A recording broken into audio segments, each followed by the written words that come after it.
Γεια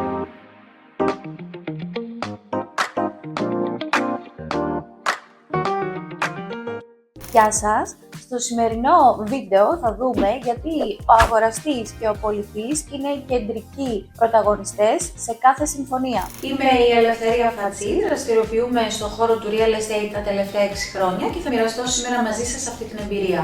Αν με ρώταγαν πριν χρόνια αν θα έκανα αυτή τη δουλειά, είναι κάτι που δεν το είχα σκεφτεί, δεν το είχα ονειρευτεί. Το μόνο που ήξερα είναι ότι μου αρέσει πολύ να μιλάω με τον κόσμο, μου αρέσει η επαφή, μου αρέσουν οι αριθμοί και φυσικά μου αρέσει να φτάνω στο στόχο, μου αρέσει να γίνεται η συμφωνία. Οπότε τι γίνεται τώρα, αυτή τη στιγμή υπάρχουν δύο μέρη, από τη μία πλευρά είναι ο πολιτής και από την άλλη ο αγοραστής και ενεργώ και για το σκοπό των δύο. Αυτή είναι η διαφορά, αυτή είναι η κάθε σχέση που πρέπει να χτιστεί από την κάθε πλευρά. Ο πολιτής φυσικά τι χρειάζεται, χρειάζεται να διασφαλίσει ότι δεν θα χάσει χρήματα από την περιουσία που θέλει να αποχωριστεί. Αυτό είναι το αντίθετο που έρχεται από την πλευρά του αγοραστή, ο οποίος πρέπει να νιώσει τόσο καλά και τόσο το κίνητρό του να είναι ότι θα κερδίσει χρήματα, ώστε να έρθει αυτό και να γίνει ένα.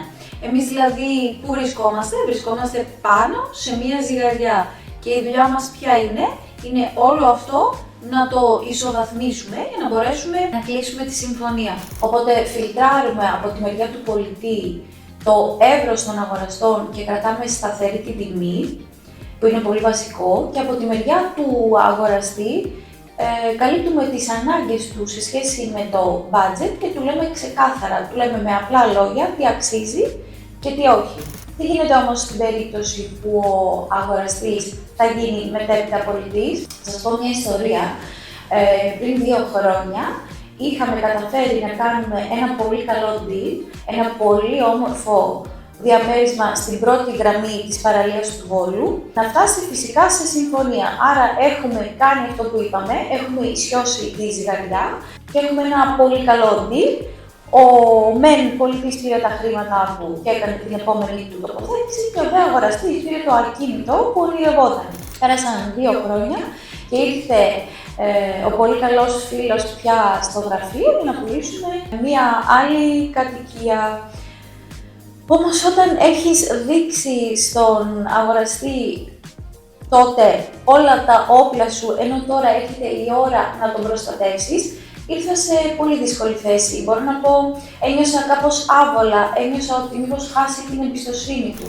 Κάναμε αρκετές συζητήσεις τηλεφωνικές, πέσανε οι προσφορές, αξιολογήσαμε την κάθε περίπτωση, τον κάθε πιθανό αγοραστή. Το καλύτερο ήταν ότι μόλις είχαμε φτάσει πολύ κοντά στο να κλείσει η συμφωνία, τον κάλεσα στο τηλέφωνο και του είπα να βρεθούμε τέτα-τέτα και μάλιστα έξω, σε ένα ωραίο καφέ, σε μια ήρεμη συνάντηση, όπως και έγινε. Του εξήγησα από κοντά ότι αυτή τη στιγμή προστατεύεται 100% αυτό το ακίνητο που διαθέτει και είμαστε και σε μια εποχή που οι τιμές είναι σε πολύ υψηλό επίπεδο, θα μπορέσει να πάρει τα χρήματά του και δεν θα νιώσει καθόλου άγχος. Αυτή είναι η χαρά όταν κάνεις αυτή τη δουλειά με πολύ αγάπη.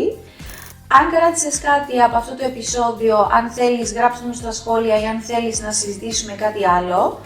Διάλεξε με ηρεμία, νιώσε εμπιστοσύνη και τα λέμε στο επόμενο επεισόδιο.